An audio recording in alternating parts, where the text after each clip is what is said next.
नमस्ते। चलिए आज हम अलग जर्नी पे चलते हैं। हमने जैसे पहले वीडियो में हमने देखा था कार्मिक रिलेशनशिप के बारे में। उस टाइम पे मैंने आपको बताया था कि और भी बहुत सारे है ना, कोई सोलमेट होता है, कार्मिक होता है और एक ट्विन फ्लेम भी होता है हमारा एक रिलेशनशिप। तो आज हम ना ट्विन फ्लेम के बारे में बात करेंगे कि क्या होता है, कैसे होते हैं ये लोग और कैसे ये रिश्ते को पहचाने कि ये आपका ट्विन फ्लेम है या नहीं। और हर एक सोल ना अपने साथ में कुछ अपने सोल पर्पस लेके आती है, ठीक है। तो हम जानने की कोशिश करेंगे कि एग्जैक्टली इस सोल का, ट्विन फ्लेम सोल्स का सोल पर्पस क्या होता है, ठीक है। तो चलिए शुरू करते हैं। देखिए लोग बहुत ज़्यादा आजकल अवेयर है, काफ़ी जगह पे लोगों ने पढ़ा है ट्विन फ्लेम के बारे में। काफ़ी सारे वीडियोस भी है यूट्यूब पे, आपको मिल जाएंगे, है ना। कहीं पे कुछ जानकारी है, कहीं पे कुछ जानकारी है। लोग बहुत कंफ्यूज है। मैं ऑनलाइन एप्लीकेशन पे भी काम करती हूँ, मुझे भी बहुत ज़्यादा क्वेश्चंस आते हैं कि है क्या ये ट्विन फ्लेम, है ना। कोई क्लियरली बता नहीं रहा, चीज़ें समझ नहीं आ रही। तो हम लोग ट्विन फ्लेम को इस तरह से ले सकते हैं कि हमारे ना कार्मिक बहुत सारे होता है, ठीक है। हमारे सोलमेट बहुत सारे होते हैं, ओके। बट हमारे ट्विन फ्लेम जो होता है ना, वो सिर्फ और सिर्फ एक होता है, ठीक है। ऐसा क्यों होता है? क्योंकि हमारी जो सोल है ना, वो जर्नी पे होती है। जैसे मैंने बोला कि एक कर्मा खत्म किया, एक लाइफ आपने जी, कुछ कुछ लेसन लर्न किए, आप एक लेवल ऊपर चले गए, ठीक है। तो ये जो अर्थ रेलम है ना हमारा, ये एक लर्निंग प्लेटफॉर्म है या यूनिवर्सिटी ऐसे बोल लो सोल के लिए कि जाओ तुम लर्न करके आओ, है ना। हॉस्टल जैसे हम लोग बोल सकते हैं या फिर आपका वर्क प्लेस हम लोग ऐसे बोल सकते हैं कि यहाँ पे आके लोग अपना अपना काम करते हैं, कर्मा करते हैं, एंड देन अल्टीमेट डेस्टिनेशन होता है परमात्मा में विलीन होना या ऊपर जाना, वो सोल वाले रेलम में जाना, ठीक है। तो कुछ कुछ ऐसे स्पेशल सोल होते हैं जो ना हायर लेवल पे होते हैं, काफी कर्मास उनके रिलीज हो चुके होते हैं, कुछ कुछ बचे हुए होते हैं, ऑलमोस्ट मोक्ष के पास में, ऐसे हम लोग बोल सकते हैं इनको। तो ऐसे सोल का अच्छे कर्म भी बहुत सारे होते हैं, तो उनके अच्छे कर्मों की वजह से ना उनको ऐसे ब्लेसिंग मिलती है कि भाई ठीक है, अब तुम्हारे 2-3-4 जन्मों के जो भी कर्मास बचे हैं, तुम उसको कंप्लीट करके तुम एक ही जन्म में, है ना, कंप्लीट करके तुम मतलब एग्जिट ले सकते हो, है ना। इट्स अ वॉलंटरी एग्जिट ऐसा। तो वो सोल क्या करती है, अपने आप को 2 पार्ट में डिवाइड करती है, ठीक है। तो एक ही सोल के 2 पार्ट हो गए, तो अब ये जो 4-5 लाइफ के लेसन्स है वो अपने ऊपर ले लेती है, ठीक है। कि वो बोलती है हमें एक ही लाइफ में 2 डबल बन के और पूरे लेसन कंप्लीट कर दूंगा, ठीक है। इट्स टुवर्ड मोक्ष ऑल्सो अपन बोल सकते हैं, क्योंकि they are very mature soul बचपन से, ठीक है। तो ये लोग ऐसे कर्मास लेके आते हैं, ठीक है। तो जब इनका जन्म होता है तभी से इसमें ना एक एनर्जी मैस्कुलाइन हो सकती है, एक एनर्जी फेमिनाइन हो सकती है, क्योंकि एक चीज के 2 पार्ट करेंगे हम लोग। हमेशा बोलते हैं कि हमारे अंदर ना फेमिनाइन एनर्जी भी है, मैस्कुलाइन एनर्जी भी है ना। ईड़ा पिंगड़ा नाड़ी हम लोग बोलते हैं। तो उस तरह से शिव और शक्ति, है ना।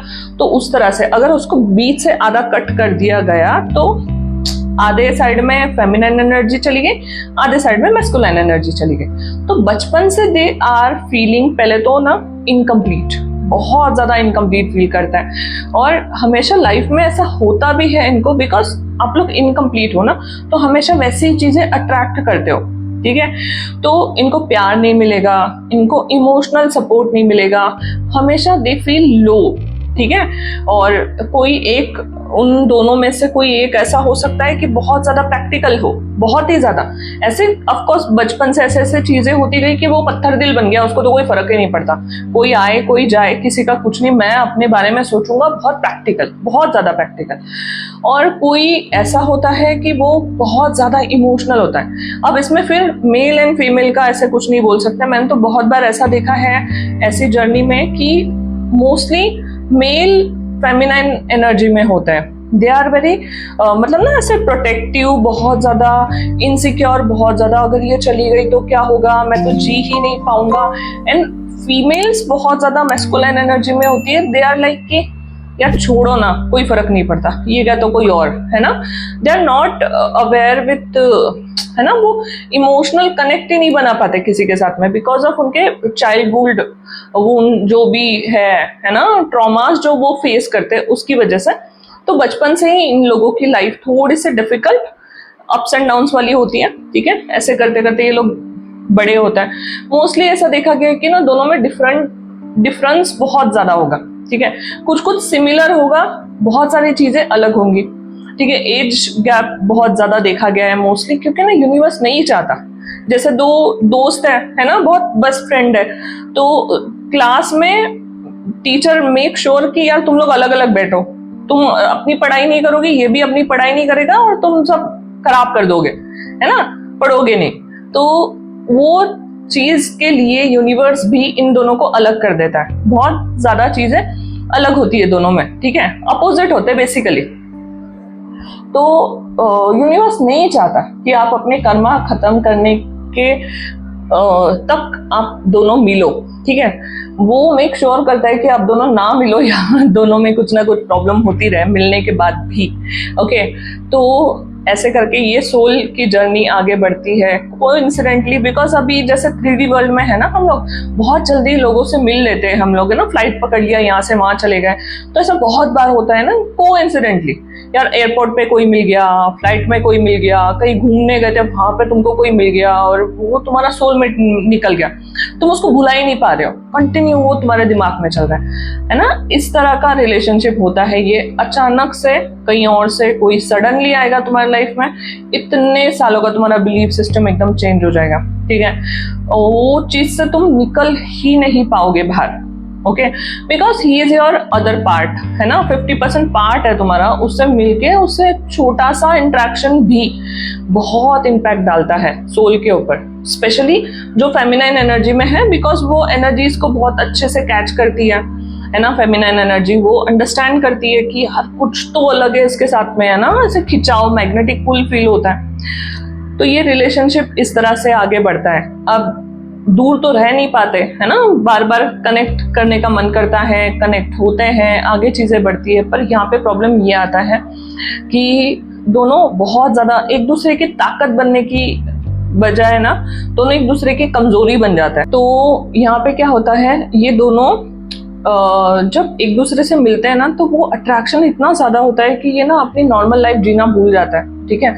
दे आर लाइक, है ना, हम बने ही एक दूसरे के लिए है, और यही मेरा सोल पर्पस है। वो एक्चुअली जो कर्मा लेके आए हैं, जो रिलीज करने आए, वो चीज भूल जाता है, बिकॉज ये अट्रैक्शन और ये अपनापन, क्योंकि उसको प्यार तो मिला नहीं है ना बचपन से। जब ऐसा प्यार मिलता है तो वो बिल्कुल भूल जाती है वो सोल कि यार मैं कुछ और करने के लिए आया था, ठीक है, मेरे पे रिस्पॉन्सिबिलिटी है, बाकी की चीजें हैं, वो सोल बिल्कुल भूल जाती है। और वो सोल एकदम अट्रैक्शन फील करने लग जाती है वो पर्सन के साथ में, और उसके बिना रहना मुश्किल हो जाता है, बाकी चीज़ों से ध्यान हट जाता है। जो तुम्हारे कार्मिक लेसन है ना, वो तो तुम बिल्कुल भूल जाते हो। मतलब लोग ऐसा करते हैं, मेरे पास में काफ़ी सारे केसेस है। आई हैव वन केस कि जहाँ पे ना वो फीमेल मैरिड है, ये मेल मैरिड है, दोनों में एज गैप बहुत ज़्यादा है, अलग अलग स्टेट में रहता है, एक अलग स्टेट में रहता है, एक अलग स्टेट में रहता है, बट अट्रैक्शन इतना ज्यादा है। अभी दे आर लाइक कि बस हमको ना भागना है यहाँ से और एक होना है, बस यही काम है और कुछ नहीं है। तो इन लोगों को ना समझाना, एक्सप्लेन करना भी बहुत डिफिकल्ट हो जाता है कि भाई ऐसा नहीं है, तुम्हारा सोल पर्पस कुछ और है, रुको, पेशेंस में रहो। जरूरी नहीं है कि अपनी, है ना, सारी रिस्पॉन्सिबिलिटी छोड़ के भागो और एक होना है, ठीक है। कभी कभी ना ट्विन फ्लेम हमारे लाइफ में आना लिखा हुआ होता है, ठीक है। वो उसका पर्पस होता है आपकी लाइफ में आके आपको अपग्रेड करना, है ना, आपको पावर देना, आपको एनर्जी देना, बिकॉज यू आर वीक, है ना। तो वो एज अ फ्रेंड बन के भी आपको पावर दे सकता है, ठीक है। तो वो कर्मा को खत्म करना बहुत ज्यादा जरूरी है। भागना इज नॉट अ सोल्यूशन, है ना, ये समझाना बहुत ज्यादा डिफिकल्ट हो जाता है। तो धीरे धीरे ये लोग ऐसे लाइफ चलती है ना, कर्मा रिलीज करते हैं, एंड देन अल्टीमेटली जब कर्मा खत्म होता है तब आप लोग एक हो सकते हो। तब वो सेटिस्फैक्शन फील होगा कि यार इसके जैसा सुकून कहीं नहीं है, ठीक है। बट उसके पहले आपको वो कर्मास रिलीज करना बहुत ज्यादा जरूरी है जो आप कैरी फॉरवर्ड करके आए हो, जो आपका सोल पर्पस है। लोग यही भूल जाते हैं। अब एक और चीज होती है इसमें कि जब ये लोग मिलते हैं ना, अट्रैक्शन होता है, प्यार होता है, पर नहीं, it's like a love and hate वाला रिलेशनशिप, ठीक है। क्योंकि यहाँ पे क्या होता है कि जो अदर पर्सन है ना, वो बहुत ज्यादा आपसे आप में इन्वॉल्व है, उसको बहुत अच्छे से पता चलता है आपकी खूबियां और खामियां। खूबियां कभी नहीं बताएगा वो, हमेशा तुम्हारे में की गलत चीज दिखाएगा, पॉइंट आउट करेगा। इट फील ना ट्रिगर, तुमको लगेगा यार ये कैसा ट्विन फ्लेम है, ये तो मतलब कार्मिक से भी ज्यादा तकलीफ दे रहा है, और उसका ट्रिगर ना आपको बहुत अंदर तक मतलब तकलीफ देगा। ओके, उतना पेनफुल भी रिश्ता होता है ये, ठीक है। और सेम विथ यू ऑल्सो, मतलब तुम लोग भी सामने वाले को इतना तकलीफ दोगे, मतलब उसकी हर कमियां तुमको दिखाई देगी, ठीक है। जैसे हम लोग मिरर में हम लोग खड़े, ठीक है, हम लोग देख रहे हैं अपने आप को, तो हम अपने आप को बहुत अच्छे से रिकग्नाइज कर पाते हैं, यार स्किन पे ना ये दाग हो गया है, पता नहीं ये क्या हो गया है ना। बाहर वाले लोग तो देख के उन्हें वाह यार क्या स्किन है तेरी, बहुत अच्छी है, पर मिरर में हम लोग को पता है ना, एक दूसरे अपने आप को बहुत अच्छे से जानते हैं हम लोग, है ना। तो हम लोग देखते हैं अपने आप को और फील करते हैं यार ये गड़बड़ है, अपने अंदर ये खराब है, वो खराब है। तो ऐसे ही वो आपको मिरर कराएगा, है ना, आपकी कमियां दिखाएगा, ट्रिगर कराएगा आपको। आप बोलोगे यार दुनिया मेरा इतना नाम लेती है, सब इतना अच्छे बोलते हैं, तुम आके मेरे को तकलीफ दे रहे हो, तुम मेरे को बुरा बोल रहे हो, है ना। But this is the way, है ना। ये तुमको अपग्रेड करने के लिए या तुमको है ना एक लेवल अप लेके जाने के लिए दिस इज इम्पोर्टेंट। ओके, तो इस तरह का होता है ये कार्मिक रिश्ता, कहीं ना कहीं कार्मिक ही बोल सकते हैं इसको, ठीक है। कर्मों से जुड़ा हुआ होता है, धीरे धीरे वो चीजें होगी, ओपन अप होगी, रिजॉल्व होगी। थोड़ा सा पेशेंस रखना चाहिए। भले ये जब आप अपने कर्म खत्म करो, भले ही आपको 50 साल में मिले, है ना, ये रिश्ता, बट यू फील अलग सा सेटिस्फेक्शन, ठीक है, इसके साथ में। अगर तुम अपने अपने कर्मा छोड़ के भाग के आ गए, है ना, तो वो कंप्लीट नहीं हो पाएगा, ठीक है, वो सेटिस्फेक्शन नहीं मिल पाएगा। आप लोग एक होके भी अलग ही रहोगे। तो अपने अपने कर्मा कंप्लीट करो, या फिर कंप्लीट करवाने की कोशिश करो, सामने वाले की हेल्प करो, उसको पावर दो, स्ट्रेंथ दो। अलग तरीके का होता है आपका हेल्प करना, ट्रिगर कर करके, बट यस, सामने वाला इम्प्रूवमेंट अपने में जरूर देखेगा, है ना। और इस तरह से जर्नी आगे चलेगी। जब आपके कर्मास पूरे खत्म हो जाए, आपको ऐसे फील होगा यार अभी कोई रिस्पॉन्सिबिलिटी नहीं बची, एकदम से मैं फ्री हो गया, मेरे पास कुछ है ही नहीं, है ना, रिस्पॉन्सिबिलिटी। तो इट मीन्स आपके कर्मा खत्म हो गए। देन तुम एक हो सकते हो उस ट्विन फ्लेम के साथ में, है ना। तब तक आपको रुकना चाहिए, पेशेंस में रहना चाहिए, अपना अपना जर्नी को ऑब्जर्व करो। क्या चीज है जो मैं लर्न करने आया हूँ इस अर्थ रेलम पे, ठीक है। क्या वो लेट गो करना है, क्या वो रिलीज करना है, क्या वो माफ करना है, क्या वो, है ना, किसी का कुछ सहना है, किसी का कुछ लेना देना बाकी है, जिस वजह से मैं इस चक्कर में अटका हुआ हूँ। वो पैटर्न को देखो, वो पैटर्न को रिलीज करने की कोशिश करो, उसको रियलाइज करो कि वो अपने आप टूट के अलग हो जाएगा, ठीक है। वो कंटिन्यूशन में नहीं रहता। अगर कार्मिक रिश्ता है वो कंटिन्यूशन में नहीं रहेगा, वो टूट जाएगा, ठीक है। तो you just have to do. तो आपको बस ये रिश्ते को अंडरस्टैंड करना है, समझना है, उसमें खो नहीं जाना है, उसको अपनी कमजोरी नहीं बनाना है, उसको अपनी ताकत बनाना है। ताकत बना के कोशिश करो ये पैटर्न को समझने की, वो पैटर्न से रिलीज होने की कोशिश करो। डेफिनेटली आप दोनों एक होगे, एक दूसरे के लिए ही बने हो, है ना। बट उससे पहले आपको अपने कर्मास रिलीज करना बहुत ज्यादा जरूरी है। जो भी आपसे जुड़ा हुआ है बंधन आसपास में, वो चीज को रिलीज करना बहुत ज्यादा जरूरी है ना।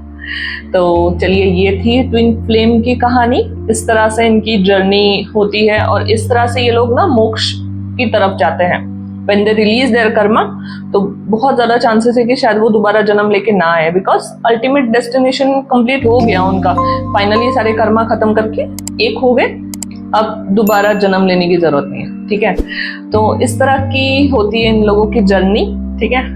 तो चलिए, नमस्ते।